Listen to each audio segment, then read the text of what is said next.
Hey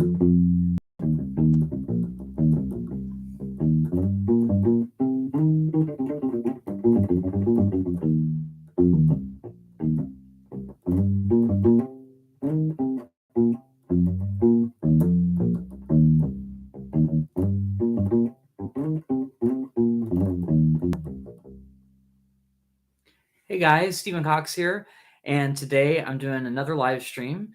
Today's just a general one where we basically hang out, and you can ask me questions if you want to. You can make requests. I've got the loop pedal set up. I may need to switch the polarity on the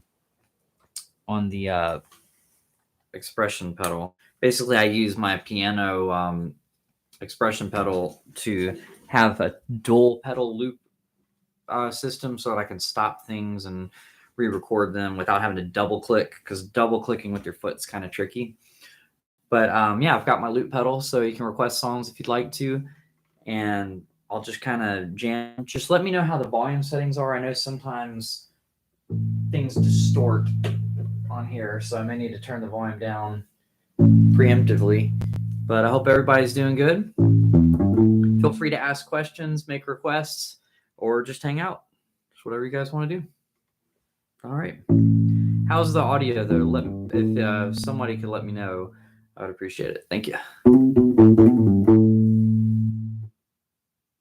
Okay, let's try the loop pedal.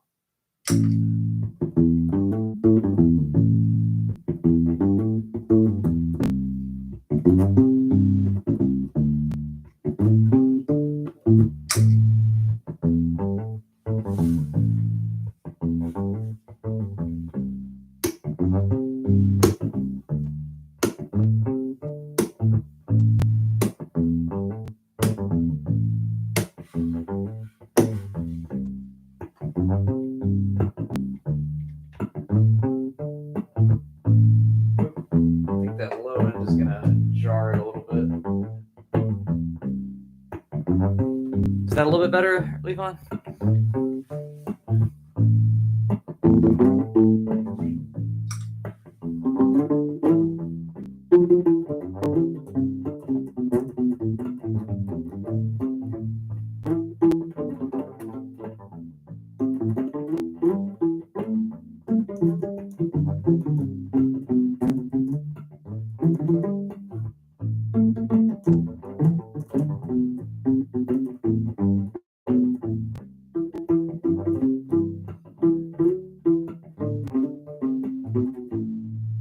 Cool. Well, thank you for the feedback. All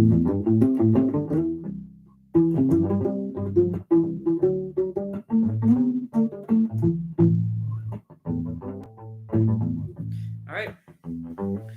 So with this, I'm basically just looping a little groove. I came up with a pattern, kind of using the box-shaped stuff that we talked about. So it's kind of like pentatonic scales, sort of.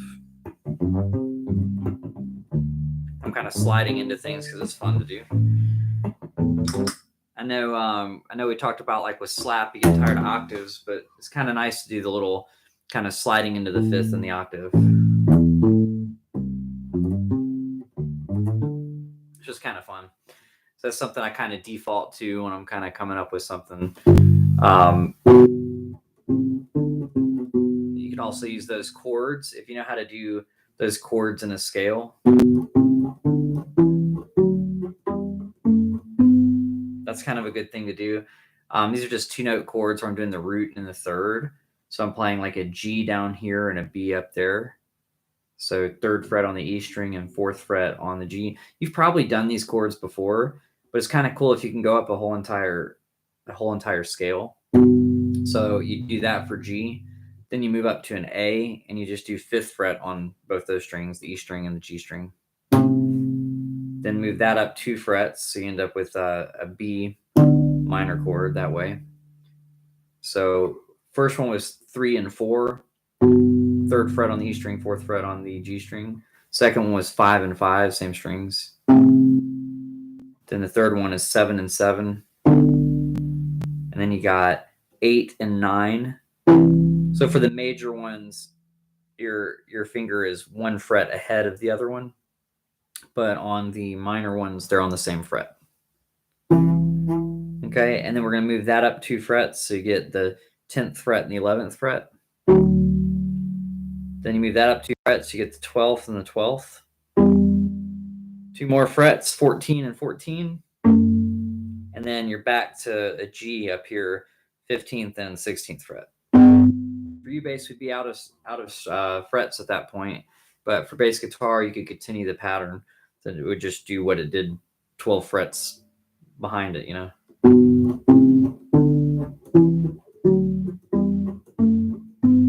So it's kind of fun to try to make a melody with that sometimes.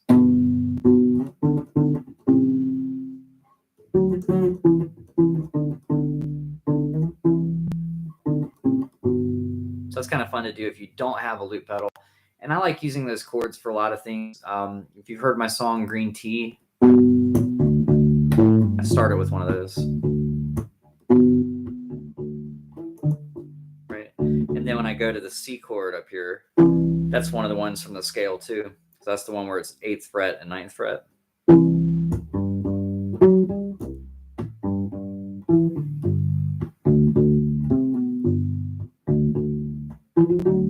And you could do it for D. I just decided instead of doing it here that I had the open D string. So I'm doing that one instead. But you could play it out of the scale, G major scale, as the 10th fret and the 11th fret, 10th on the E, 11th on the G. But yeah, sometimes I'll take a concept like that, like just knowing those chords, and then turn it into a whole song. Kind of fun. Hey, how's it going, Seth? Good to see y'all. I know I got a little bit of a late start on the live stream. It was probably about 5 or 6 minutes late, but I'm here. I am here. Alive and live.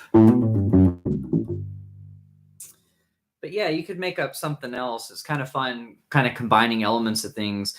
I know that Levon, you're a Primus, a Primus fan. So a lot of people on here are. But Les Claypool kind of takes a lot of different ideas and just combines them together. So it's kind of like if you know those chords. What I did after that was I just kind of added things in like the backbeat. And then I can add a backbeat while playing a note by playing through it. So slapping the string hard enough to get it to sort of bounce off the frets, but still have the note ring out too. So then that way I can keep that backbeat on 2 and 4. 1, 2. So wait, 1, 2, and 3, 4, and 1, 2, and 3. So 1, 2. Yeah, so obviously Les Claypool does more dissonant things, not just very diatonic stuff like this. I think sometimes he just likes making things dissonant on purpose. He uses a lot of tritones. So that's like if you play a fret and then you play the fret, 1 fret up from it, 1 string over, just wherever you are.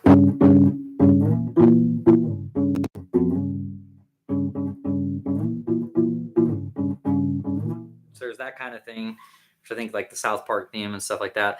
A super dissonant thing that you can do is like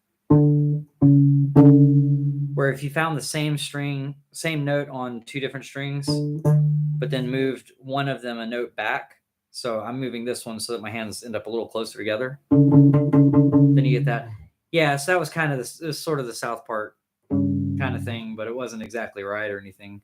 What was really cool was they had the South Park reunion. I'm kind of like going on a whole bunch of tangents, but they had the South Park reunion show, and they he played the whamola for that. So he just did the boom kind of thing, which was kind of cool with the 1 string whamola. I know Levon, you actually made one, right?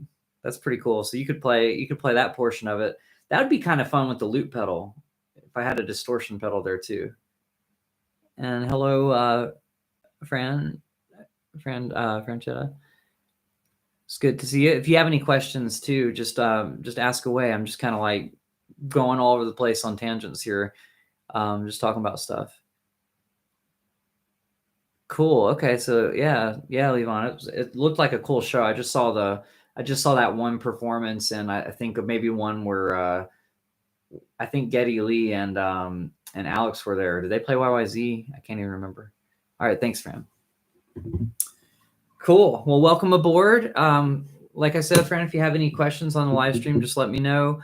I'm trying to remember if you were requesting songs. You're a Patreon member, correct?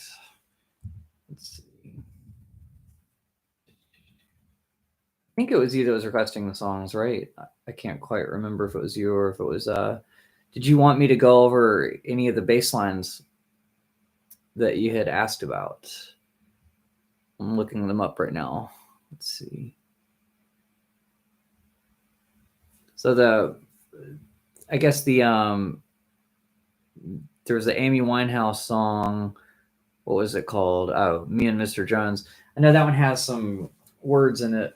I may need to pull my phone over so that we could do that. Oh, you don't want to go over that? Well, I'll just kind of mention what was happening in the song. It kind of goes along with where I am at in the course. Basically, where we're moving with the course, if you're following that or not, I'm not sure. I started out with just kind of giving general overviews, how to sit, with the U-bass, how to hold it, how to tune, all that stuff, the parts, and just all that stuff. And then the last lesson that we got to was scales and arpeggios. And you really use these a lot to make bass lines. And I think that whatchamacallit, that Amy Winehouse song used that a lot, which I thought was kind of cool. I'm just going to make up like a random example though, because this is kind of where the course is going. So right now you learned how to play a scale pattern and the arpeggio. And then by the end of it, we're going to use that knowledge of arpeggios to like make up a song over a chord progression. So I'll just give you an idea of what I mean. Maybe I'll loop a chord progression and tell you kind of what's going on. And then we can kind of make up a bass line using arpeggios and possibly scale notes to walk between them, just to give you an idea of how you do that. Let's see. I think I want to have like a beat underneath. 2.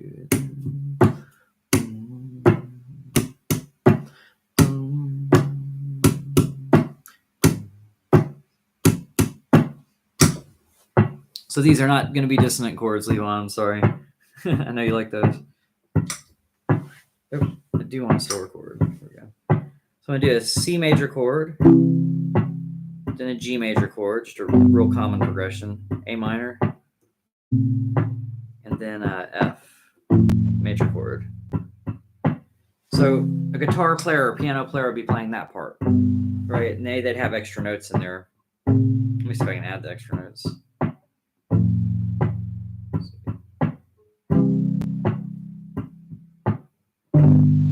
Yeah, I'll just go ahead and add those in.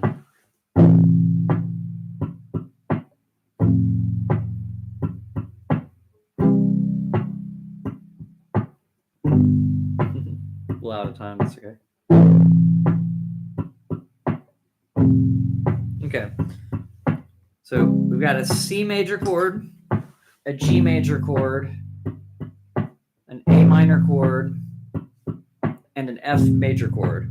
So those line up with the arpeggios. So first thing we could do is just play the root note of those to kind of get used to it. And that would be like a very simple bass line that works, right? So just play C, G, A, and F. C for the C major chord. That's a G for the G major chord. So we got to learn where these notes are if we don't already know them. That's actually going to be the next lesson in the course, is just memorizing the notes on here. But that first one's a C, 3rd fret on the A string, then G, 3rd fret on the E string, A, 5th fret, and F, 1st fret on and those were on the E string. So that's our simple thing we could do, right? So the next step we could do is we could play an arpeggio on each one, and we'll play it with this rhythm.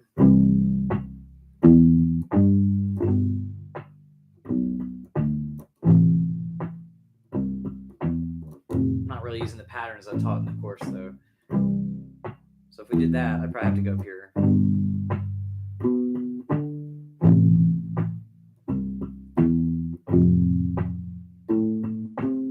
So that's eventually essentially where we're going to go with that. So we have an arpeggio bass line, but we could also walk into some of the things using the scales that we're in.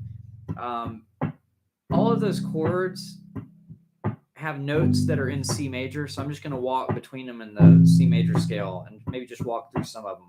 Let's see.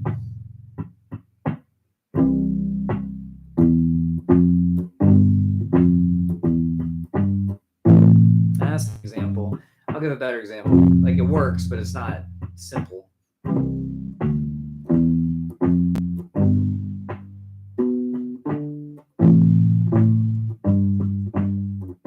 Not a really good example. I'll do arpeggios.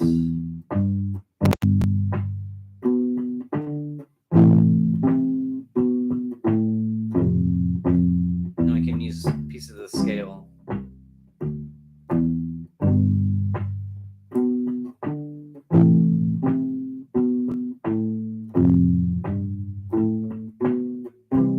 So what I'm doing is kind of trying to get the root of the chord to land on the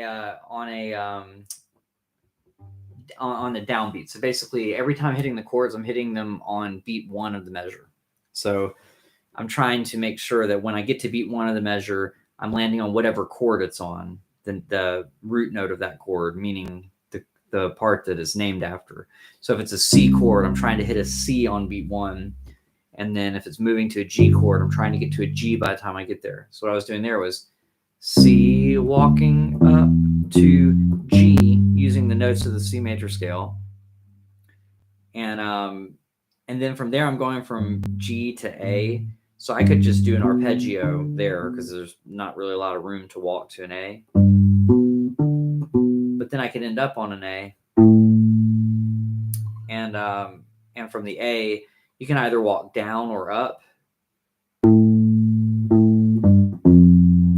then you could do an arpeggio on the F chord, or you could walk up the C major scale from F. So hopefully that kind of helps. You can kind of combine these things to create simple bass lines. All right, so let's see. I've never clicked on a bass related video in my life, but somehow I've been recommended your stream. Have a good one, though, mate. All right, thanks, Nifty. That's very interesting that they threw my stream your way. If you're not a bass player, if you're a musician, maybe I'd understand, but or a ukulele player because it's bass ukulele, so maybe that's why. But that's very interesting if they threw that to you.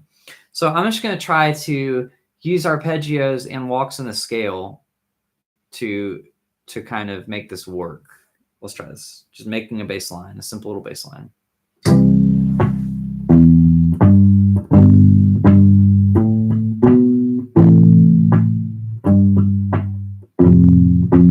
I'm varying up the rhythm a little too.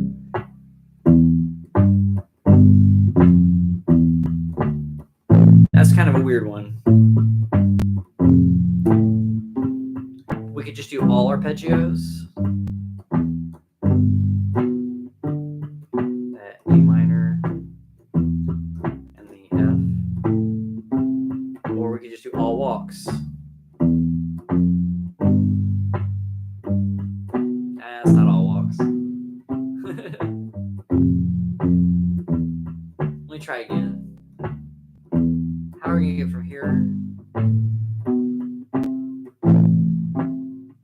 It's not a good example, but because that A minor thrown in there, it kind of makes it tricky since it's so close to the G. I'm just kind of trying to kill time, so I'd walk past the note and come back to it with the scale is probably what I do there. So you got C going up to G, all the way up, then down to A.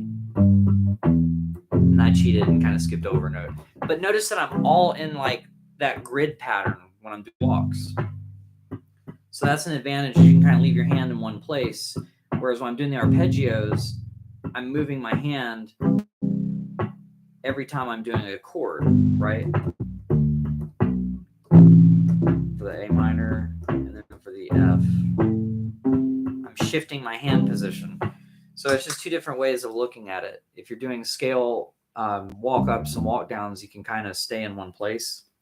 Although you don't have to, because you can play the scale on one string, which we didn't talk about in the beginner course. There's just a lot of different things you can do. So yeah, but you can use arpeggios to create bass lines, and they sound nice. Sometimes they might sound a little bit like exercises if you're doing nothing but arpeggios. But then again, that Amy Winehouse song, I don't think it's the bass actually doing it, but I think it had like the boom, or was it boom, boom, boom, boom rhythm. So I could do that rhythm over here probably. Nope, it's too slow.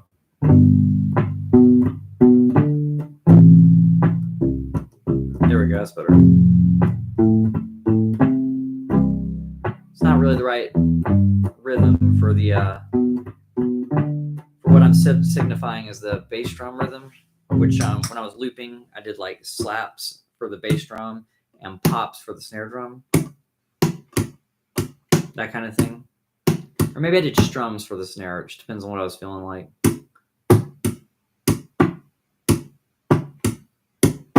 But yeah, either way, that's something that we're not going to get to in the beginner course either, about locking in with drums, because that particular course isn't about playing with a drummer.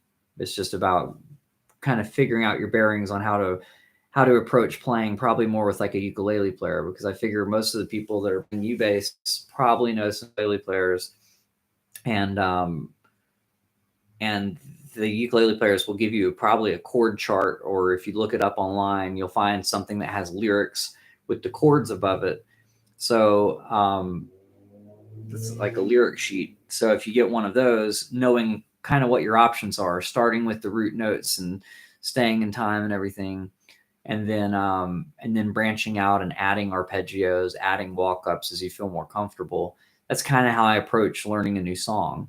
Like first I figure out what the roots are. A lot of times I can do that by ear now.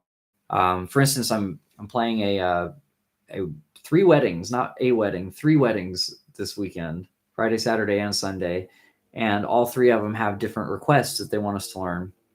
So what I do is sometimes I listen to it and see if I can pick it out by ear. But if I'm feeling lazy or something, I might go look up the chords. And when I search the song title followed by the word chords, CHORDS, usually it'll give me like an Ultimate Guitar website, is what it's called, ultimateguitar.com. And it'll have the lyrics, and above the certain words, there'll be a letter or 2 letters, like an A or a C, or if it's a minor word, it'll be like C with a little M by it for C minor. So it tells me what those chords are, and then I know what notes I can play over those spots. And that if I want to do walk-ins, I can figure out what the key is from those charts too. And yeah, it's just a basic way of doing it. And after you do it for a while, I think you'll kind of learn how to pick stuff up by ear too. So that's cool. All right, Levon, thanks for stopping by. You're doing a great job in lessons. Just memorize that blues form. 4 bars of the 1 chord, 2 bars of the 4 chord, 2 bars of the 1 chord, 5 chord for 1 bar, 4 chord for 1 bar, 1 chord for 2 bars, unless we have a turnaround at the end, which we might change the last measure. But you got it. All right, thanks for stopping by. Cool. So hopefully that lesson, I know I'm a little scatterbrained right now, but hopefully that kind of helps you know how these scales and arpeggios are going to be used. So it's like when people are telling you to learn scales, it's not just because, oh, it'll warm up your fingers and oh, it's this, that, and the other. It's really like they're very useful in creating bass lines, or if you hear stuff and you hear someone do a walk up, chances are it comes from a major scale, a minor scale, or maybe a chromatic scale. But there are different walk-ups that basically use the scales. So that's why we're learning them. They are like use pieces of scales to get from one root note of a chord to another root note. Okay. Probably a bit too much theory. Hopefully it wasn't super hard to follow, but that's kind of the idea. So you have root note bass lines. Just to recap. You have arpeggio bass lines. A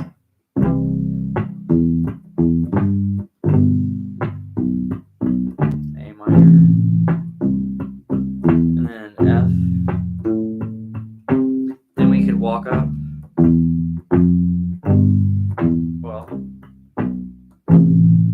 doing some weird walk-ups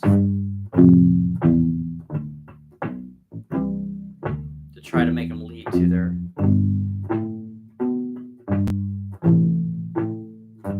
You can also repeat notes. What I'm kind of doing is skipping over sometimes notes in the scale and then coming back to them. That's another thing you can do.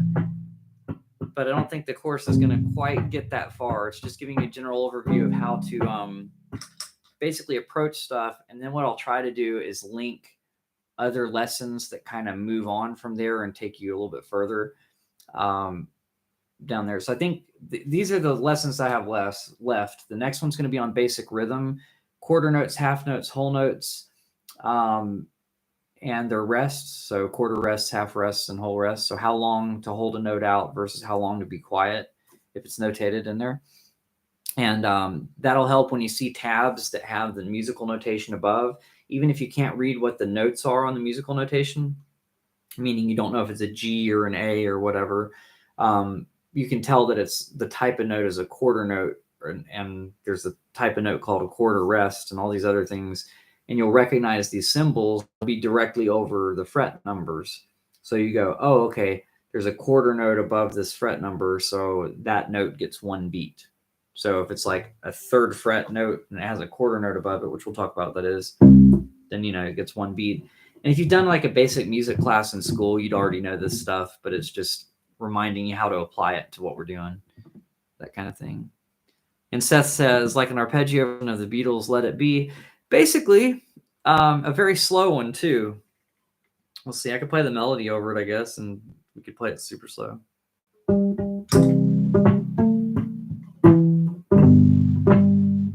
I don't know.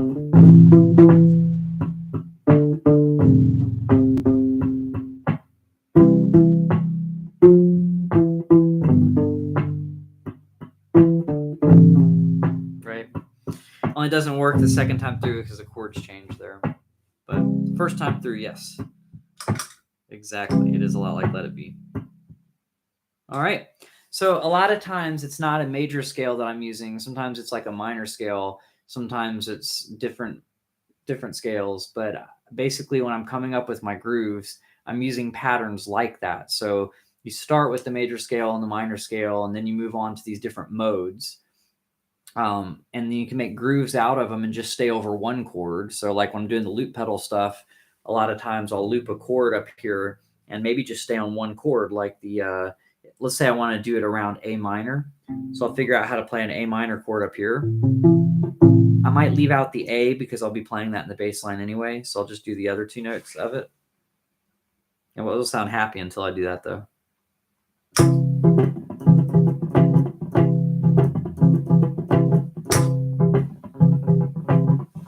I could add a drum beat.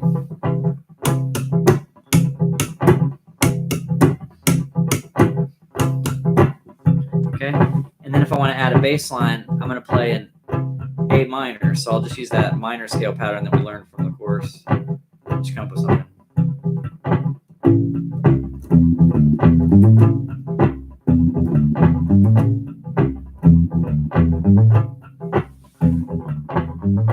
And then I have a groove, and then now I've clicked the pedal again, and since I'm gonna turn it down a little bit, since this chord is, since this song is just over one single chord, the A minor chord, then I can just use the A minor scale and play over it.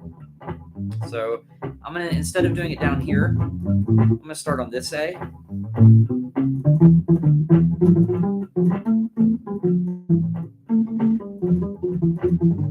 I'm just using this grid, which is 12, 13, 14, and 15 on the A string, and then using the minor scale pattern within that, and playing the notes out of order, but not playing the notes that aren't in the scale. So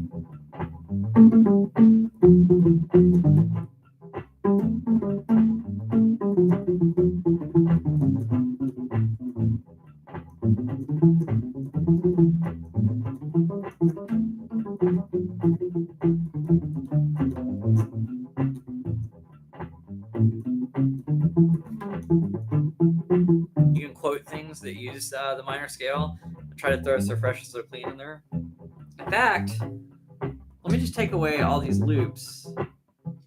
So now I'm left with just the guitar one.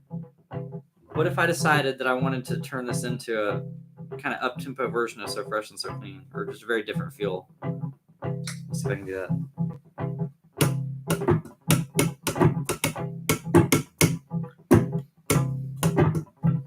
So then that one uses just notes the minor scale.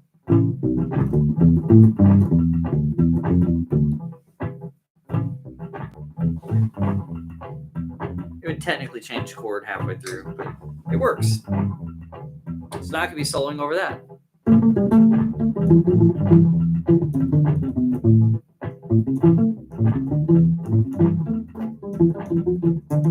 We could also just play arpeggios if we want to.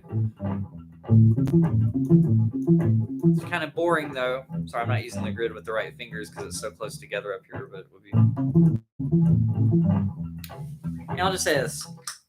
I do break the grid pattern of using one finger per fret when I go up high, because when you get up here, it's just so close together that it's kind of silly to cram your fingers that close together. So for me, sometimes I'll like use my middle finger to get either of those, and then my ring finger to get the last fret in the grid. So it's still kind of like a grid. It's just like I'm adjusting it a little bit for comfort up there.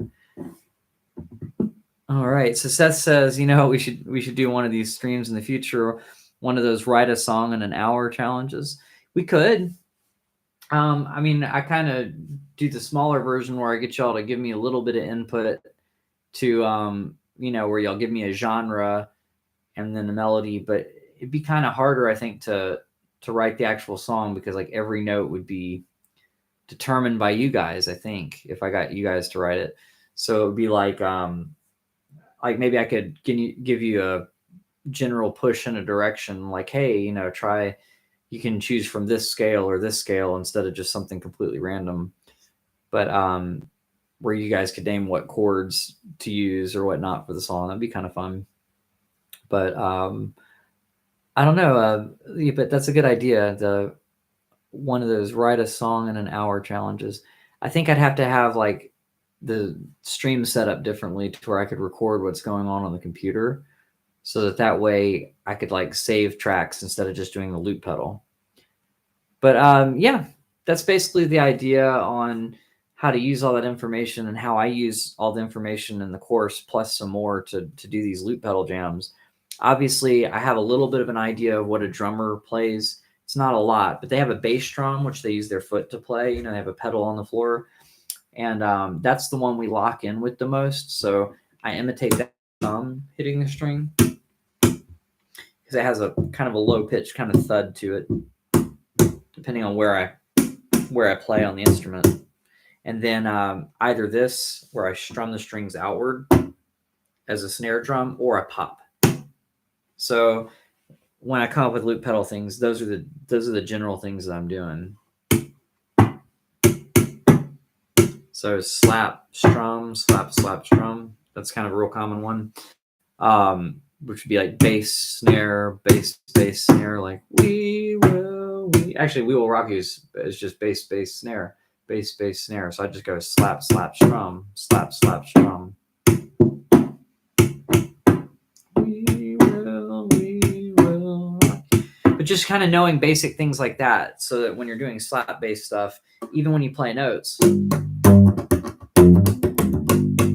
kind of think like a drummer.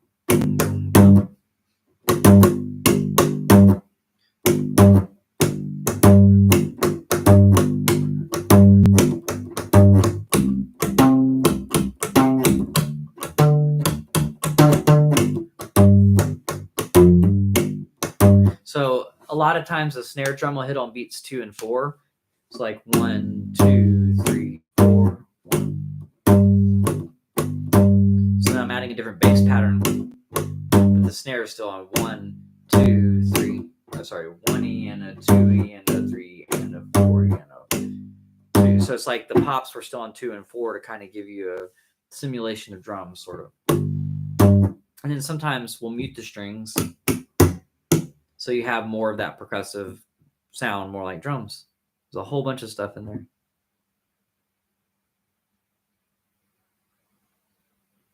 B52s, The Groove is in the Heart is the song you're trying to learn. It may just be hard. I'm not sure on that one. I don't know that one as well. I'm gonna pull that one up and just see what the bass line sounds like. I don't think that you suck, but it might be a hard bass line because sometimes the B52s, they were kind of what disco era. I don't know if you consider that disco or just 80s or what, because it was kind of do a little bit of some other things, but funky, disco-y kind of fun stuff. The only song I do by them is Love Shack, and that's kind of a fun little bass line. Sometimes the thing that makes it hard is the rhythm with everything. So I'm just gonna listen to it and see what the bass line's like on that song, and just know that sometimes rhythm is what makes things hard, and you got to kind of learn how to decipher a rhythm to be able to play it, or listen to it so much that it's just second nature and becomes ingrained. But that's not always the easier path. So it's kind of just if it's a rhythmic thing, it may be a speed thing. I don't know. It may just be a fast bass line. 52s, and the song was "The Groove Is in the Heart."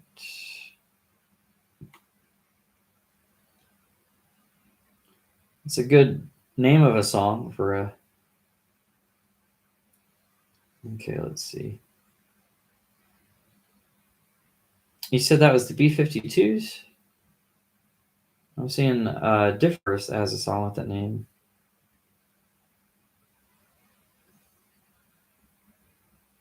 Trying to find the other one. I'm seeing Delight. Is that the same song? Is it one of them a cover of the other?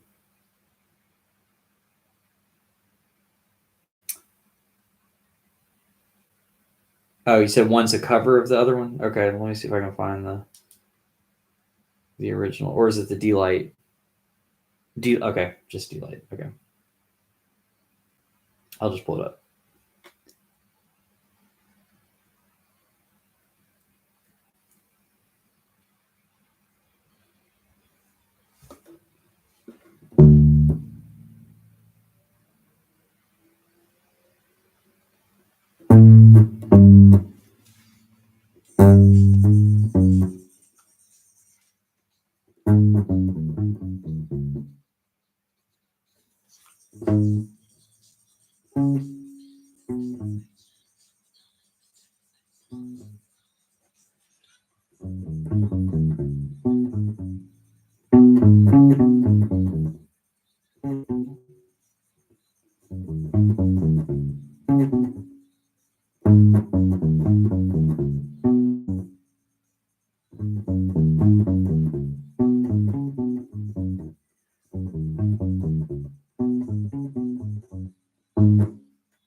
Okay.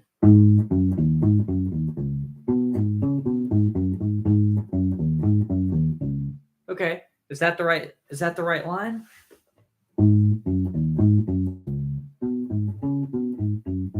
So that one's kind of weird because it changes direction on there.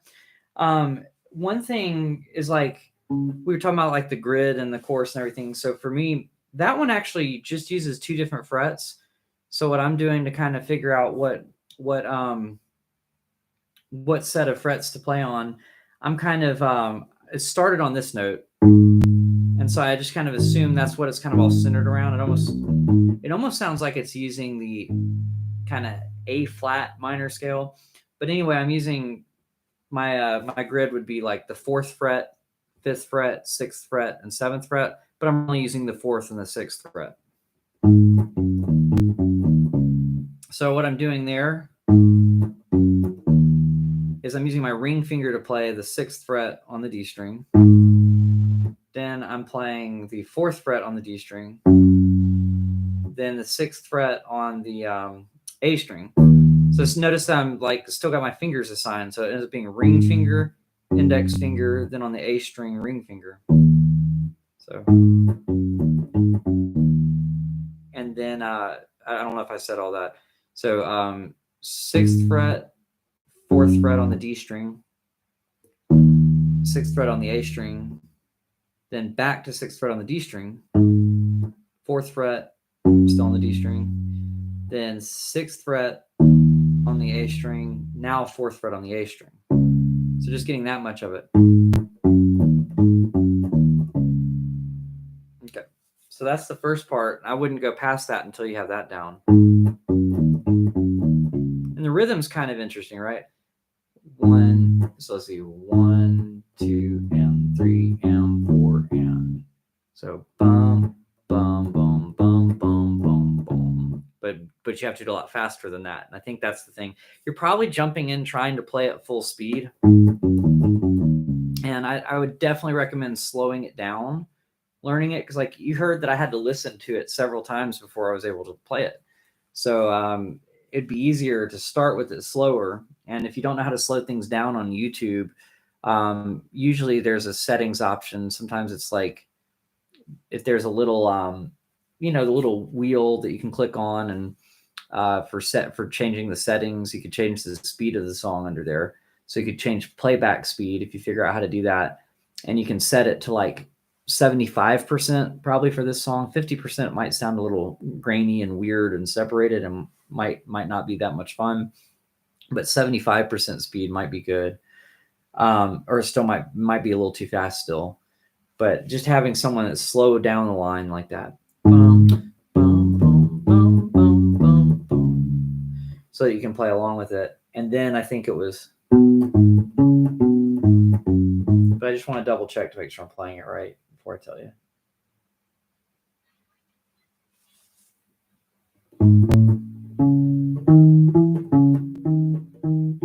Here's some for it.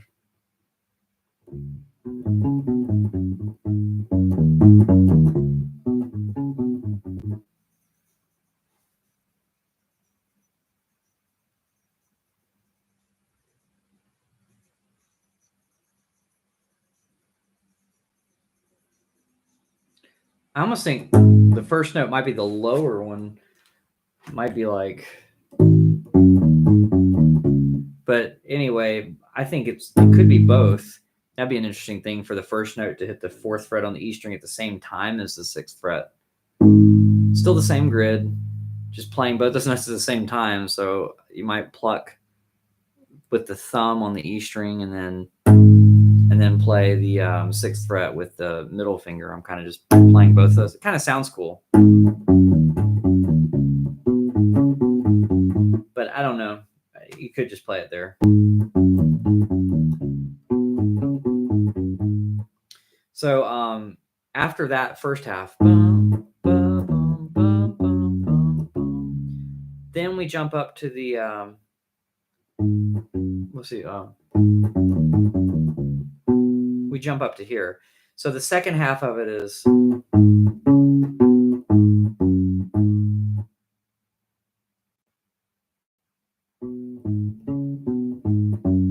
so that's the 4th fret on the G string, then the 6th fret on the D string, then we go to the 6th fret on the G string, back to the 4th fret on the G string, then the 6th fret on the D string, the 4th fret on the D string, and back to the 6th fret. And then it starts over, which means it hits that note again when we start the pattern over again. Then the second half.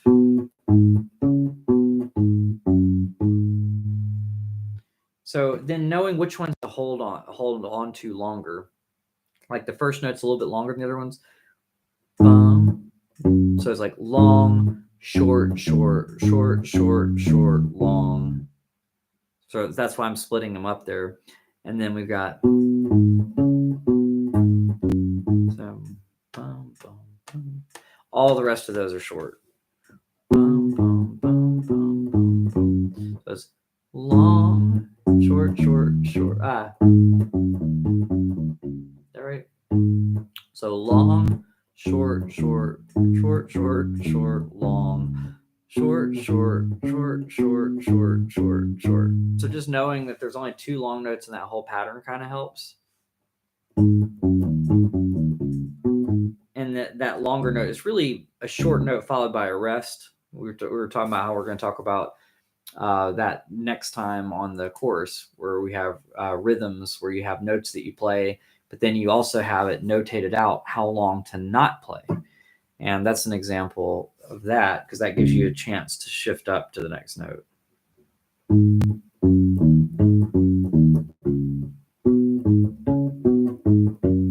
But yeah, it's a cool bass line. I never heard that one before. Cool. Fun stuff. So hopefully that helps a little bit. But that is a fun bass line. And eventually, the reason it's easy for me to kind of pick these out by ear is because I can sort of recognize what the grid would be and kind of visualize it in my head.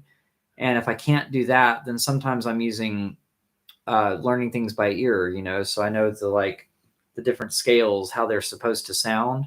And so then in school, if you go to school for music, one of the classes, aural skills, where you basically have to listen to songs and then write out what you hear. And they start with very simple melodies.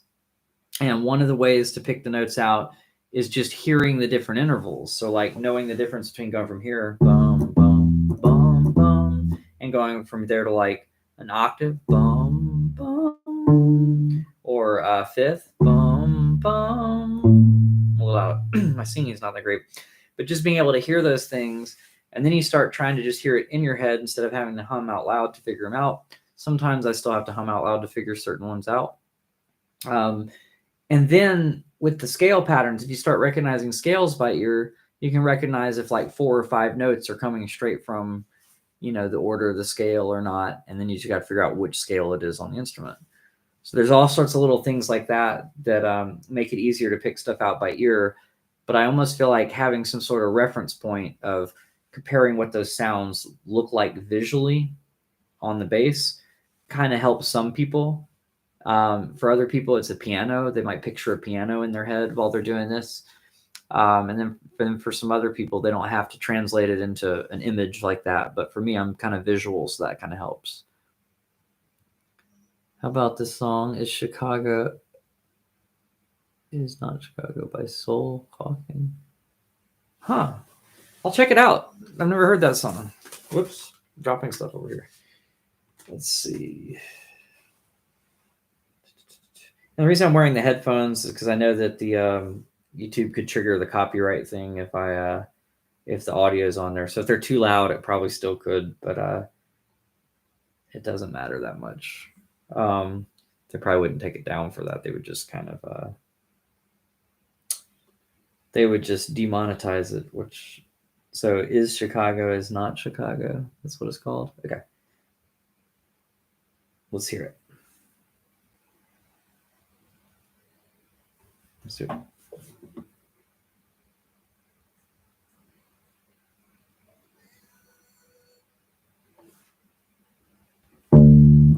Isn't he? Okay.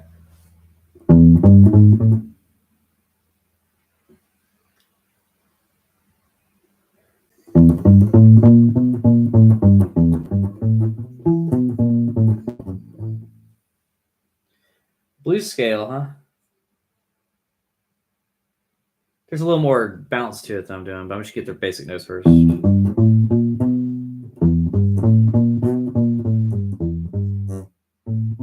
Oops, I missed it already.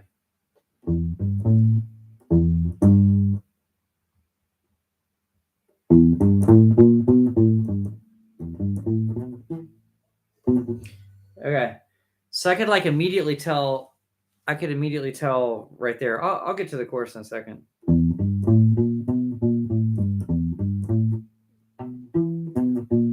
Or I'm not sure if those last 3 notes are right. That actually doesn't sound quite right. But yeah, I could kind of hear that it was the blues scale right off the bat on that part. I bet the chorus will be cool.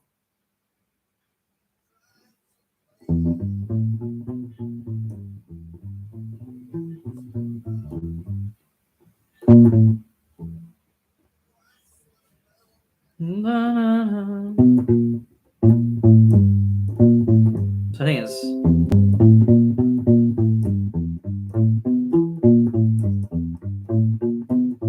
reverse.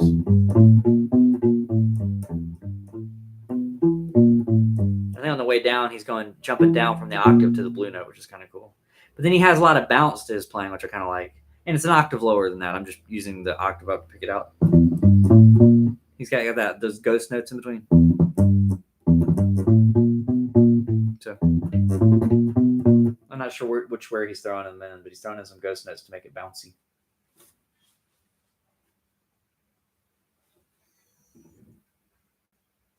Boom, boom, dunk, dun, dun, dun, dun, dun. Yeah. He's got a cool bounce to it. And I know he's playing upright, yeah. But he's also playing it down the octave. He's also going. What is it?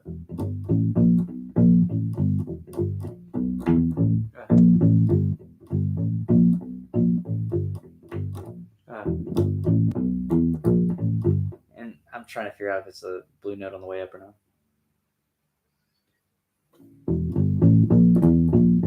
I think it's that.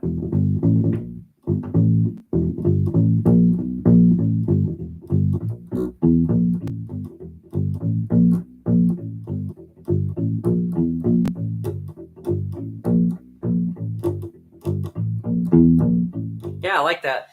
I'm probably not doing the bounce in the right spot. I think he's changing it up, kind of keeping it kind of fun. So let's get to the chorus to hear what you're saying about the chorus. I can definitely tell it's upright.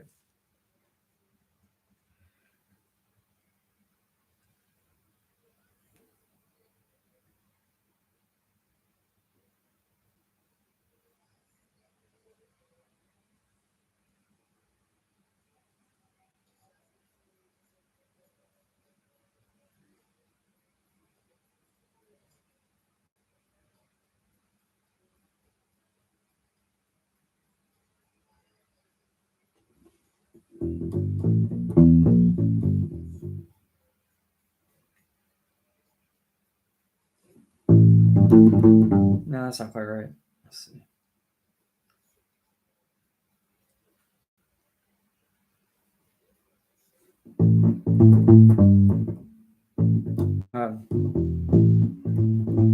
Something like that.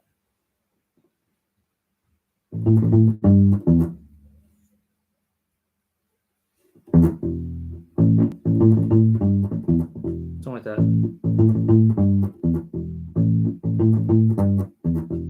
Something like that. Yeah.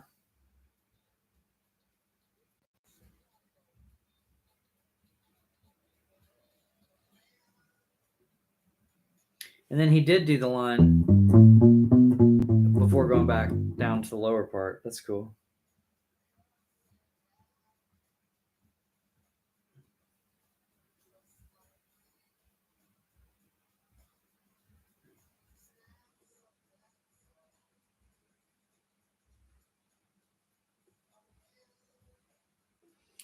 Yeah, that is a cool bass line. I don't think I quite have the chorus right because he's got a lot of bounce to his playing. So figuring out what the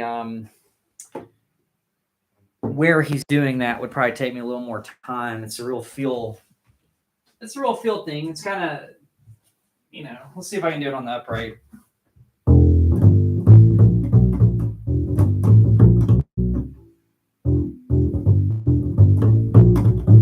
Yeah. I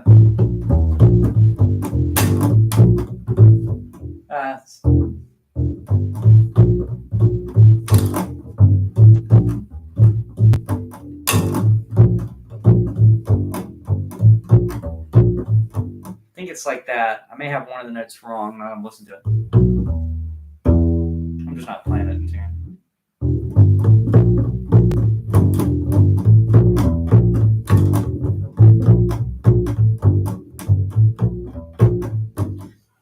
The thing is, he's getting a bounce a little bit from doing pull-offs on the left hand and a little bit from, just how he's plucking on the right hand. So it's kind of a combination of both. I think that's what makes it hard. And the rhythm on that chorus is pretty cool. He's definitely using some 16th notes and playing on the, I believe. Let me see if I can get back to the chorus.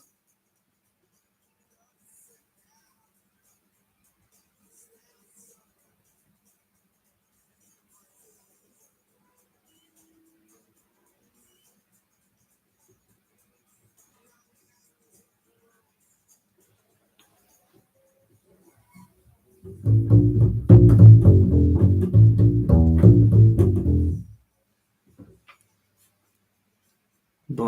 Dun, dun, dun, dun, dun.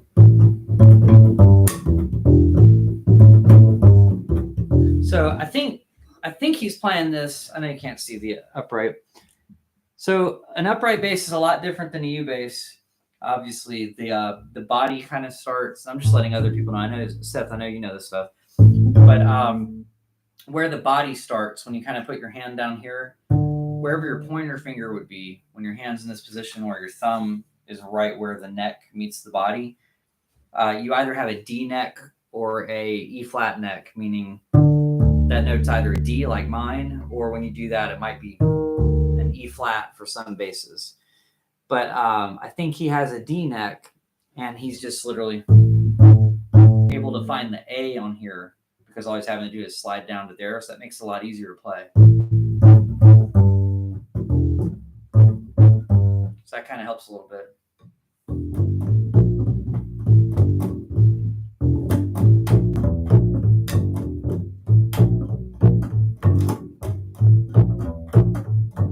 Like I said, I forgot the rhythm already. That's one of those. If this were on like a set list, I'd probably write the rhythm out of that chorus underneath what the notes are, just so that I would know. I would know what I was, what to play, because sometimes rhythms don't stick in my mind if I'm learning a lot of songs in a day, for instance. So like, let's see.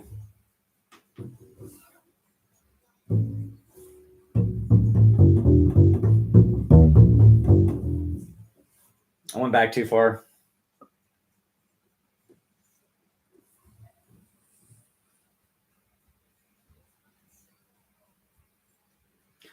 Boom, down, down, got boom, gone.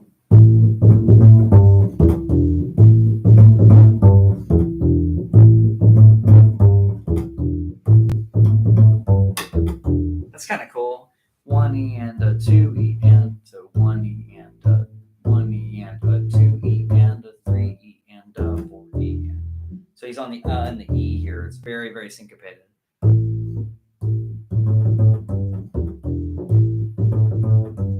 E, 1 E and a 2 E and, so 1 E and a 2 E and a 3 E and a 4 E and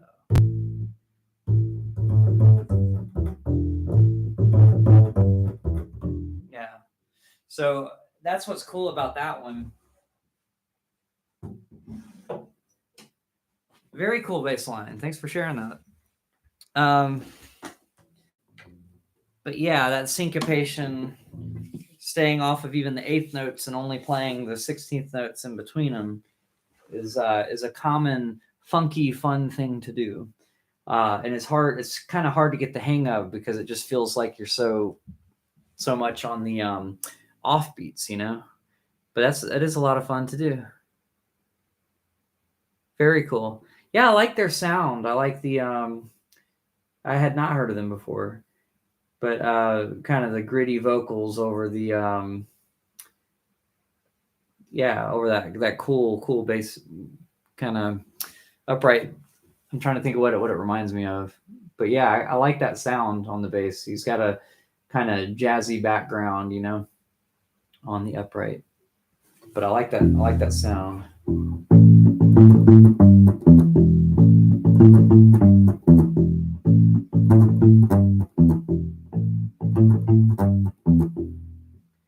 Kind of sounds like Albert King blues line. Just speed it up. Doing that with this one.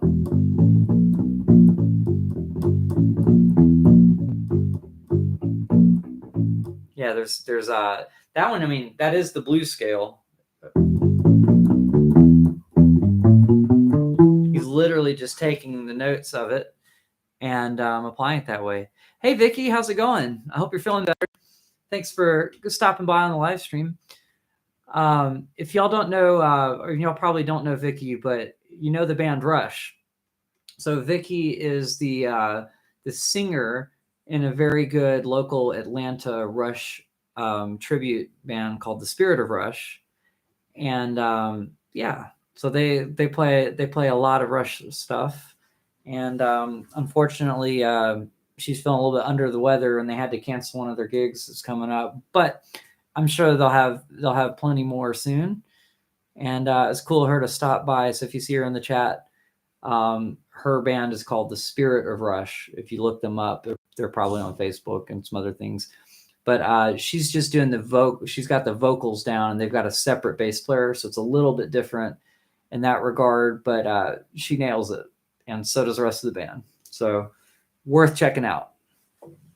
And now I feel like I should play some Rush. I don't know what to play though.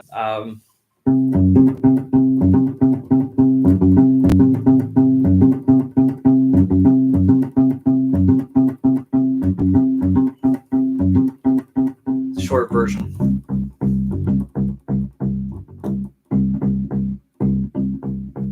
Question is, can I remember? No, I can't remember how it goes.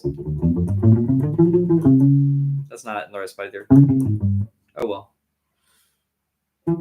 Man, it's been a while since I played that. I can't remember the intro, but that's funny. Let's go.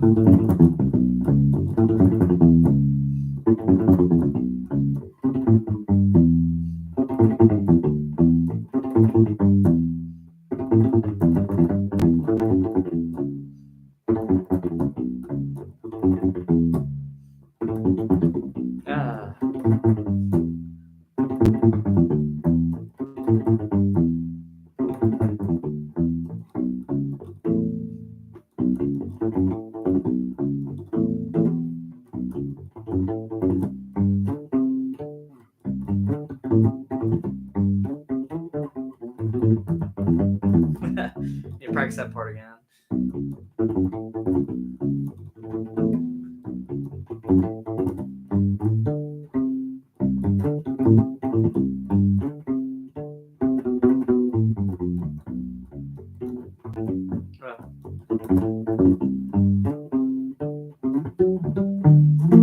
I'll just stop there.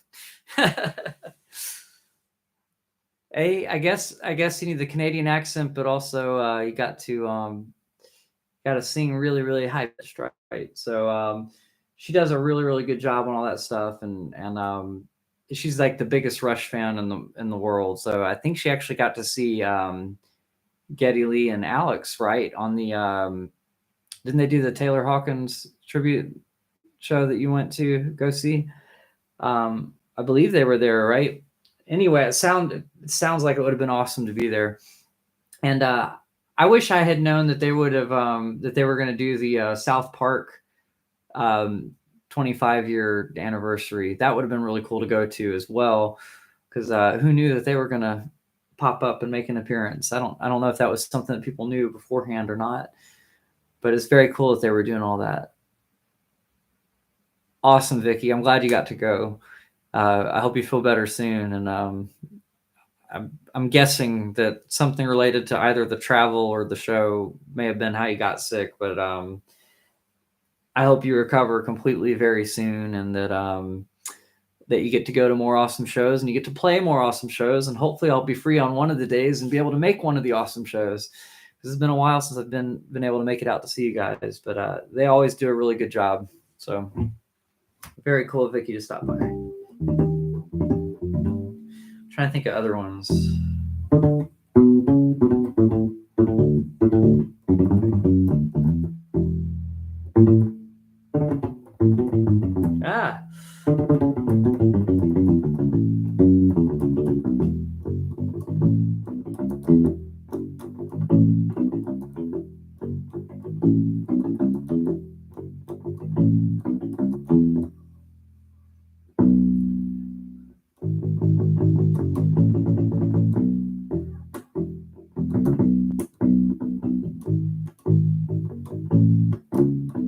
Begin your day with a friendly voice, a companion unobtrusive.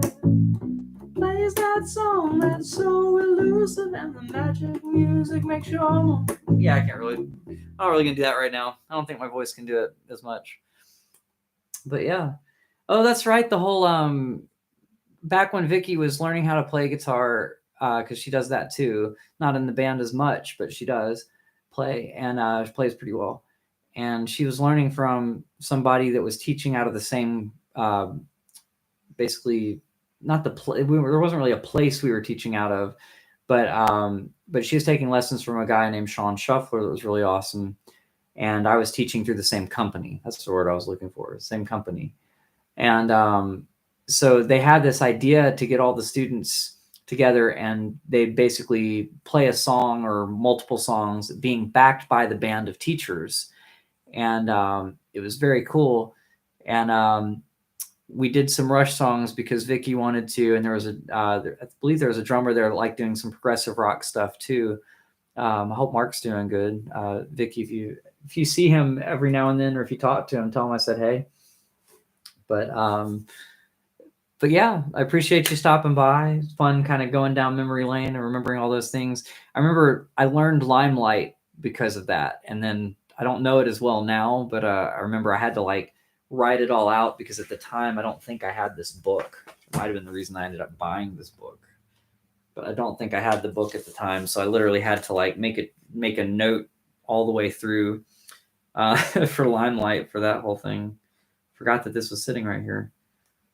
It's got some fun ones in it, but yeah, great to have you stop by.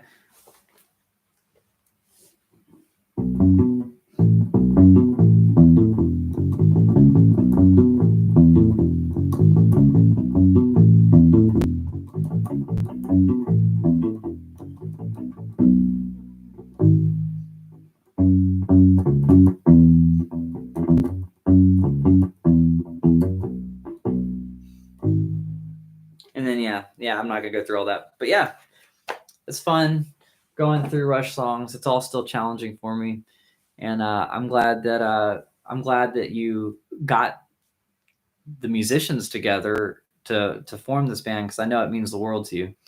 But yeah, that's kind of cool. So I played through some bass lines, just kind of talked to you guys about just recapping what we went over earlier. I talked about where my beginner course is going, about how to use arpeggios to create bass lines and scale walk-ups between chords and stuff. So that's something that I'll try to tie in at the end of the course, because I'm basically, my mini course is going to have 10 parts. Then I'm going to get back to the normal content that I normally do on YouTube, where I kind of just pick songs to play through, and sometimes just make grooves and teach you guys the grooves. So I'll probably be doing that. I just figured it'd be good to have that course for the beginners that want to kind of know how to follow along, because I know a lot of people that stumble upon my channel might not know how to read the music, might not know how to read the tabs or the rhythm, or they might not understand what I'm saying when I'm saying, oh, this is in this key, or this scale, this comes from this scale, and basically this part of the song is this arpeggio, so I'm just kind of breaking that stuff down so that if you go through that mini course, the other stuff should be more accessible if you don't already know that stuff. But for most people that stumble upon here, I figure a lot of bass players stumble upon the bass not as their first instrument. And so that's something that I've kind of noticed about U-bass, is it's a little bit different than bass guitar in that idea. Sometimes people play U-bass after playing ukulele, but sometimes they just jump right into it because they hear it's easier to play because of the rubber strings and stuff. So because of that, I feel like a good little beginner course was necessary. So I hope that anybody that's been going through that has enjoyed that, and I hope it's helped. And yeah, I want to thank everybody for kind of hanging out with me.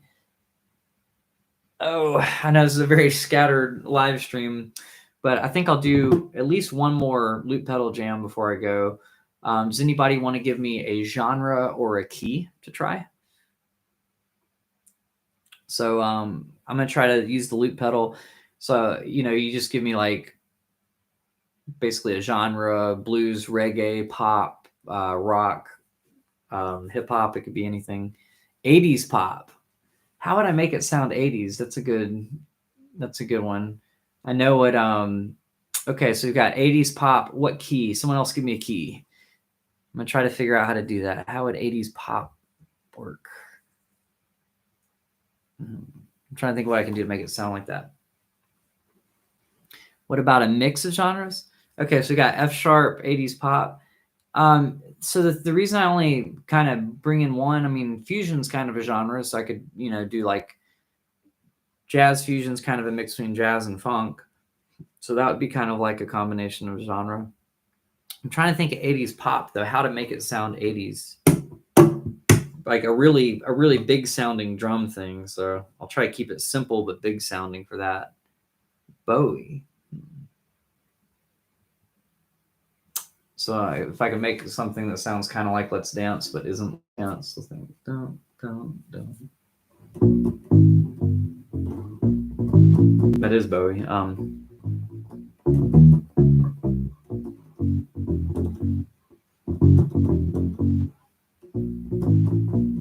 Or Duran Duran.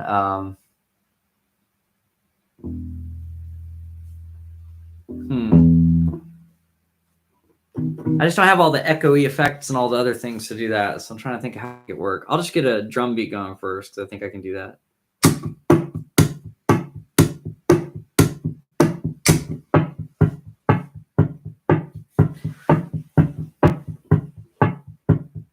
Okay, so that's kind of like, it could be Billie Jean, it could be any of those kind of things. I'm trying to think of what I could do. What sounds 80s? It's a guitar part kind of thing.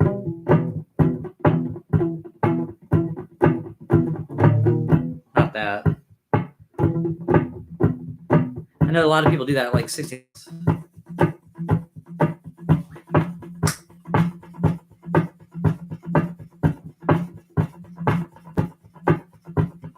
So that's kind of an 80s pop kind of thing. I guess I'm doing an E. I forgot to do F sharp. Forgot that someone said F sharp. So Seth, right? You said F sharp. Try this.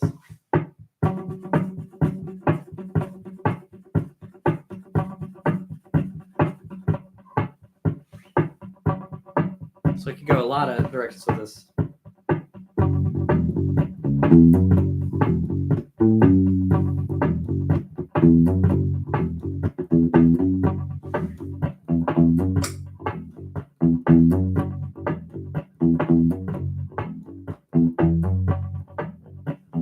Kind of like that. Kind of sounds new agey.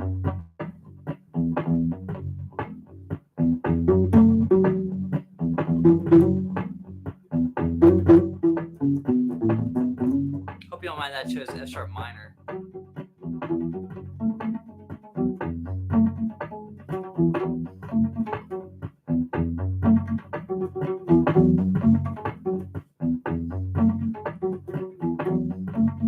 That sounds 80s, doesn't it?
Like some of the power chords or something.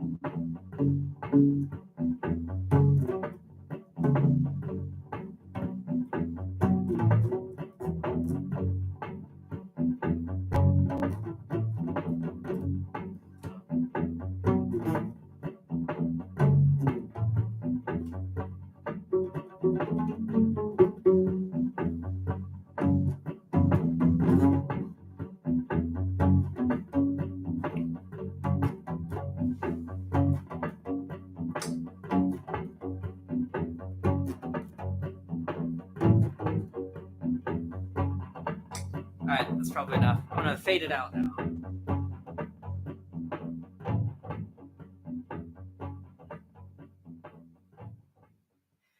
All right, so kind of inspired me to do the little part at the beginning where I was using my fingernail like a pick and going kind of down and up through the string.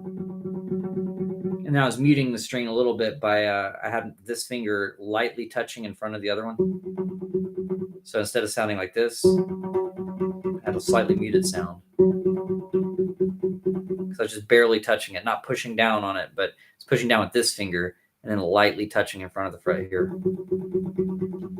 And that just reminded me of like what is it, like Stevie Nicks?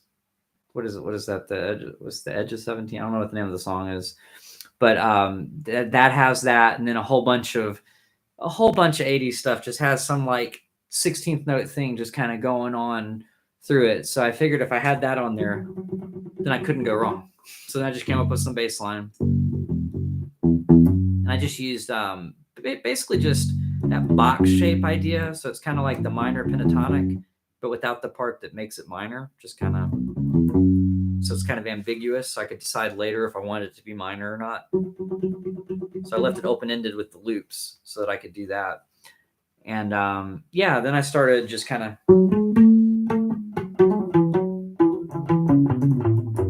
basically that's all either minor pentatonic or blues scale stuff. And then I just tried to think of how an 80s guitar solo would go, and that was as close as I could get to,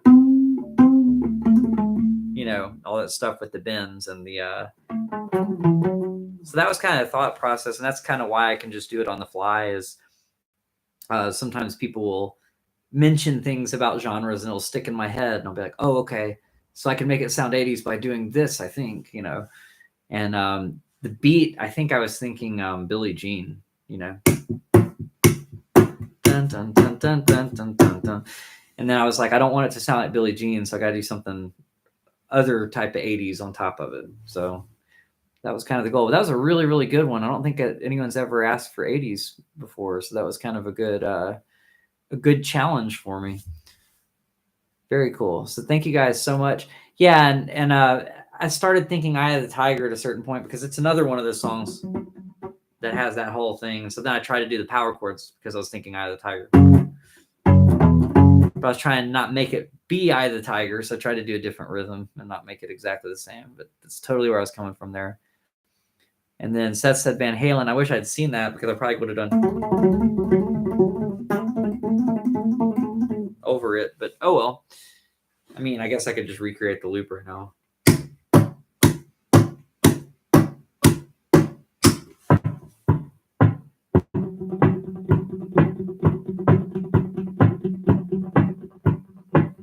What was this one like?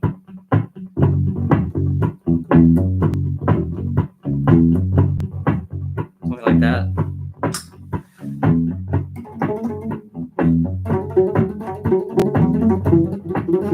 I don't know.